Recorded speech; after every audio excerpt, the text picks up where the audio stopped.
여러분, 고소하고 부드러운 맛으로 사랑받는 잣. 그런데 잣이 단순히 맛있기만 한 게 아니라 혈관 건강과 면역력까지 챙길 수 있다는 사실 알고 계셨나요?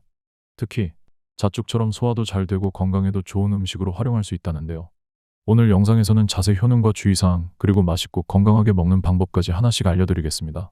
끝까지 시청하시고 여러분의 건강을 지키는 방법을 확인해보세요. 안녕하세요. 일반인의 매일 건강입니다. 오늘은 잣과 잣죽의 건강 효능에 대해 이야기하려 합니다. 잣은 고소한 맛과 풍부한 영양소로 오래전부터 건강을 위해 애용되었죠. 특히 혈관 건강, 염증 예방, 기억력 유지에 도움을 준다고 알려져 있습니다. 하지만 아무리 좋은 음식도 과하면 탈이 나는 법. 오늘 영상에서는 잣이 우리 몸에 어떤 도움을 주는지, 주의해야 할 점은 무엇인지 꼼꼼히 살펴보겠습니다. 잣을 어떻게 활용하면 좋은지 궁금하시다면 끝까지 시청해주세요. 1. 잣의 영양 성분과 혈관 건강에 미치는 영향. 잣은 불포화지방산이 약 30% 이상 포함되어 있어 혈관 건강을 유지하는 데 중요한 역할을 합니다. 불포화지방산은 혈액 내 나쁜 콜레스테롤 LDL을 낮추고 혈관벽에 쌓인 중성지방을 줄이는 데 효과적입니다. 이는 고지혈증, 동맥경화증, 심장병 등 심혈관 질환 예방에 큰 도움이 됩니다. 또한 잣에 함유된 항산화 성분은 체내 산화 스트레스를 완화하여 염증을 줄이고 혈관 건강을 지키는 데 기여합니다. 한국식품영양과학회지에 게재된 연구에 따르면 잣 추출물이 체내 염증 반응을 억제하고 산화로 인한 세포 손상을 예방하여 면역력을 강화한다는 결과가 밝혀졌습니다. 이로 인해 잣은 심혈관 질환뿐만 아니라 만성 염증성 질환 예방에도 유익한 식품으로 평가받고 있습니다. 2019년에 발표된 한메타 분석 연구에 따르면 불포화지방산을 꾸준히 섭취한 사람들은 심혈관 질환 발병 위험이 약 25% 감소한 것으로 나타났습니다. 이처럼 잣은 단순한 간식을 넘어 혈관 건강을 지키는 데 핵심적인 역할을 하는 식품으로 활용될 수 있습니다. 궁금해하실 부분. 잣을 얼마나 먹어야 혈관 건강에 효과적인가요? 하루에 10에서 15알 정도의 잣을 섭취하는 것이 적당합니다. 이는 잣에 포함된 불포화지방산과 항산화 성분이 충분히 체내에서 효과를 발휘할 수 있는 양입니다. 하지만 잣은 칼로리가 높기 때문에 과다 섭취는 체중 증가로 이어질 수 있으니 주의가 필요합니다. 잣을 더욱 효과적으로 섭취하고 싶다면 다른 식품과 조합해 드시는 것도 추천드립니다. 예를 들어 샐러드에 잣을 뿌리거나 견과류 믹스에 포함해 간식으로 드시면 좋습니다.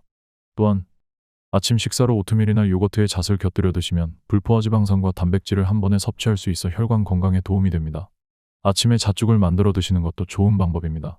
잣죽은 소화가 잘 되고 고소한 맛 덕분에 누구나 쉽게 즐길 수 있는 건강식입니다. 특히 위가 약하거나 소화가 어려운 분들에게 부드럽고 영양가 높은 한 끼로 적합합니다. 추가로 잣과 함께 섭취하면 좋은 식품으로는 아보카도와 녹황색 채소가 있습니다. 아보카도는 잣처럼 불포화지방산이 풍부하며 채소는 비타민과 섬유질을 보충하여 잣의 혈관 건강 효과를 더 높일 수 있습니다. 2. 잣의 면역력 강화와 염증 예방 효과. 잣은 항산화 성분과 함께 비타민 E가 풍부하게 함유되어 있어 세포 손상을 방지하고 면역 체계를 강화하는 데 중요한 역할을 합니다. 비타민 E는 강력한 항산화제이며 체내에서 활성산소로 인한 산화 스트레스를 줄이고 면역력을 높이는 데 도움을 줍니다. 이와 더불어 잣의 불포화지방산은 염증을 억제하고 신체의 만성 염증 반응을 줄여줍니다. 염증은 여러 만성 질환의 원인이 되기 때문에 이를 예방하는 것은 건강 유지에 매우 중요합니다. 특히 잣에는 아연과 철분도 포함되어 있습니다. 아연은 면역 세포의 활동을 촉진해 감염성 질환을 예방하고 철분은 체내 산소 공급을 원활하게 해 신체 활동에 필요한 에너지를 제공합니다. 이러한 성분들은 면역 체계를 강화하고 감염 질환에 대한 저항력을 높이는 데 기여합니다. 2017년에 발표된 한 연구에서는 비타민 E가 충분히 섭취된 식단이 감염 질환 예방과 면역 기능 강화에 효과적이라는 결과가 밝혀졌습니다.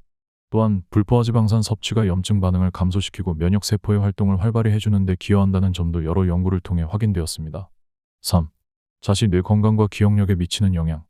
잣은 뇌 건강에 중요한 역할을 하는 영양소를 풍부하게 함유하고 있습니다. 특히 잣에 포함된 레시틴은 뇌세포 활성화와 신경 전달 물질의 생산에 필수적인 성분으로 기억력과 인지 기능을 유지하는 데 큰 도움을 줍니다. 나이가 들어감에 따라 뇌세포는 점차 퇴화할 수 있지만 레시틴은 이러한 과정을 늦추는 데 기여하여 뇌 건강을 지키는 데 유용합니다. 또한 잣에는 철분, 엽산, 아연 같은 미네랄이 포함되어 있습니다. 철분은 산소를 뇌세포에 원활히 공급해 뇌의 에너지를 유지하는 데 중요한 역할을 하며 엽산은 인지 기능과 기분 조절에 긍정적인 영향을 줍니다. 아연은 신경계의 활성화를 돕고 스트레스와 관련된 호르몬 균형을 유지하는 데 기여합니다. 이런 성분들은 잣을 현대인의 뇌 건강 관리에 적합한 식품으로 만들어줍니다. 궁금해하실 부분. 잣을 어떻게 먹으면 뇌 건강에 가장 좋을까요? 잣은 아침 식사로 활용하면 특히 효과적입니다. 예를 들어 잣죽은 부담 없이 소화가 잘 되면서도 뇌에 필요한 에너지를 공급하는 훌륭한 선택입니다. 또 간편하게 간식으로 몇 알씩 섭취하거나 샐러드나 요거트에 곁들여 드시면 레시틴과 미네랄을 꾸준히 섭취할 수 있습니다. 2015년에 발표된 한 연구에서는 레시틴이 뇌의 신경 전달을 활성화시키고 기억력 감퇴를 늦추는 데 중요한 역할을 한다는 결과가 확인되었습니다. 특히 레시틴 섭취가 꾸준한 사람들은 나이가 들어도 더 나은 인지 기능을 유지할 가능성이 높았습니다. 또한 아연과 철분이 포함된 식단이 뇌의 혈액 순환과 산소 공급을 개선해 기억력과 집중력에 긍정적인 영향을 준다는 연구도 다수 존재합니다. 4. 잣 섭취 시 주의할 점. 잣은 건강에 많은 이점을 제공하지만 올바르게 섭취하지 않으면 오히려 부작용을 초래할 수 있습니다. 잣은 열량이 높은 식품으로 100g당 약 673칼로리를 포함하고 있습니다. 적절히 섭취하면 포만감을 느끼는 데 도움이 되지만 과도하게 섭취하면 체중 증가로 이어질 수 있습니다. 특히 잣을 과잉 섭취할 경우 소화 문제가 발생할 수 있으며 설사나 복부 불편감과 같은 증상이 나타날 수 있으니 주의가 필요합니다. 전문가들은 하루에 약 10에서 15알 정도의 잣을 섭취하는 것을 권장합니다. 이는 적당량의 불포화 지방산과 영양소를 섭취할 수 있는 수준으로 잣의 이점을 최대로 누리면서도 부작용을 최소화할 수 있습니다.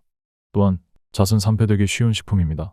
잣의 지방 성분은 산소, 열, 빛에 민감하기 때문에 잘못 보관하면 쉽게 산화되어 맛과 영양이 저하될 수 있습니다. 껍질을 깐 잣은 밀폐 용기에 보관하여 냉장이나 냉동 보관하는 것이 가장 안전합니다. 특히 냉동 보관은 산패를 방지하고 잣의 신선도를 유지하는 데 효과적입니다. 2018년에 발표된 식품과학 관련 논문에 따르면 잣과 같은 고지방 식품은 산패가 빠르게 진행될 수 있으며 냉동 보관이 지방 성분의 산화를 가장 효과적으로 억제하는 방법으로 평가되었습니다. 냉장 보관도 신선도를 유지하는 데 유효하지만 냉동 보관이 영양소 손실을 최소화하고 잣의 품질을 유지하는 데 더 뛰어난 결과를 보였습니다. 궁금해하실 부분, 잣을 오래 보관하려면 어떻게 해야 하나요? 잣의 신선도를 유지하려면 껍질을 깐 잣은 반드시 밀폐 용기에 담아 냉동 보관하는 것이 좋습니다. 또한 섭취 전 필요한 만큼만 꺼내어 사용하는 것이 산패를 방지하는 핵심입니다. 냉동된 잣은 해동 후에도 맛과 영양이 크게 변하지 않으므로 실온에서 간단히 해동한 후 바로 사용할 수 있습니다. 5. 잣죽 만들기의 비밀. 잣죽은 소화가 잘 되고 부드러우면서도 고소한 맛이 매력적인 음식입니다. 특히 몸이 허약한 분들이나 소화 기능이 약한 분들에게 적합한 건강식으로 알려져 있습니다. 하지만 잣죽을 만들 때는 조리 순서에 따라 죽의 질감이 달라지므로 원하는 식감을 위해 몇 가지 사항을 주의해야 합니다. 잣 속에는 아밀라아제라는 효소가 들어있어 쌀의 전분을 분해하는 작용을 합니다. 이 효소가 활성화되면 죽이 끈적하지 않고 부드러운 질감을 갖게 되는데 반대로 끈끈한 잣죽을 원한다면 이 효소의 작용을 억제해야 합니다. 한국식품영양학회지에 따르면 아밀라아제는 특정 온도에서 활성을 잃기 때문에 잣을 끓일 때 일정 온도로 가열하면 효소의 작용을 줄일 수 있습니다. 이 과정을 활용하면 죽의 질감을 조절할 수 있습니다. 또한 잣을 먼저 끓이면 지방과 항산화 성분이 잘 용출되어 풍미가 깊어지며 쌀의 전분이 응집되는 것을 방지할 수 있습니다. 부드러운 잣죽을 원할 때 잣과 쌀을 따로 갈아 사용하세요.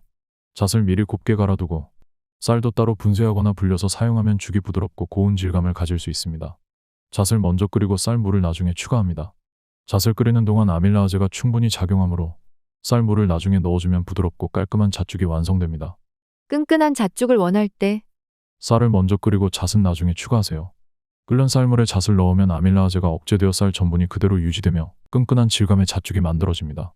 쌀과 잣을 따로 갈지 않고 그대로 넣고 천천히 끓이면 좀 더 자연스럽고濃厚맛을 낼 수 있습니다. 오늘은 잣이 우리 몸에 주는 다양한 건강 효과와 주의사항 그리고 활용 방법에 대해 알아보았습니다. 잣은 적당량 섭취하면 혈관 건강, 면역력 강화, 뇌 건강에 도움을 줄 수 있는 고마운 식품입니다. 하지만 열량이 높고 산패되기 쉬운 만큼 보관과 섭취량에 주의해야 합니다. 여러분도 오늘 영상에서 알려드린 팁을 참고하셔서 건강하게 잣을 즐겨보세요. 특히 아침에 잣죽 한 그릇으로 하루를 시작해보시는 것도 추천드립니다. 영상이 도움이 되셨다면 구독과 좋아요, 알림 설정 부탁드리며 앞으로도 건강한 정보를 더 많이 전해드리겠습니다. 일반인의 매일 건강과 함께하세요. 감사합니다.